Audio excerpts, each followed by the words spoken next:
देश भर में महंगाई एक बार फिर आम आदमी की रसोई का बजट बिगाड़ती नजर आ रही है। पिछले कुछ दिनों में चीनी और प्याज की कीमतों में अचानक हुई बढ़ोतरी ने परिवार की चिंता बढ़ा दी है।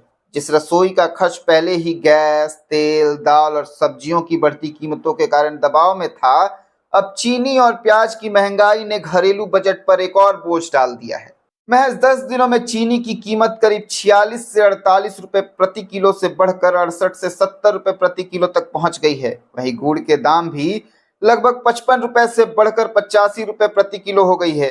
दूसरी तरफ प्याज की कीमत में भी सिर्फ एक सप्ताह में करीब 15 रुपए प्रति किलो की बढ़ोतरी हुई है और बाजार में प्याज लगभग 50 रुपए प्रति किलो बिक रहे हैं। प्याज और चीनी रोजमर्रा की जरूरत की चीजें हैं, इसलिए इनके दाम बढ़ने का असर केवल बाजार तक सीमित नहीं रहेगा, बल्कि देश भर के करोड़ों परिवार की थाली पर दिखाई देगा।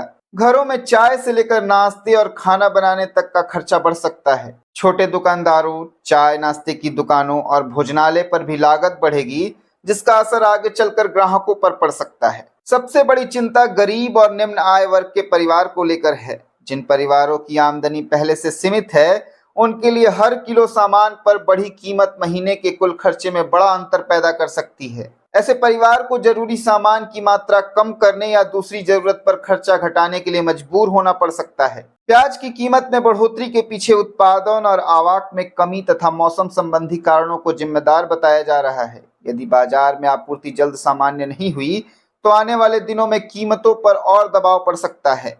सवाल सिर्फ चीनी और प्याज के महंगे होने का नहीं है। सवाल ये है कि क्या आम आदमी की आय उसी रफ्तार से बढ़ रही है जिस रफ्तार से उसकी रसोई का खर्चा बढ़ रहा है। सरकार और संबंधी एजेंसियों के सामने अब सबसे बड़ी चुनौती जरूरी खाद्य वस्तुओं की कीमतों को नियंत्रित करना और गरीब परिवारों को महंगाई के इस अतिरिक्त बोझ से राहत देना है।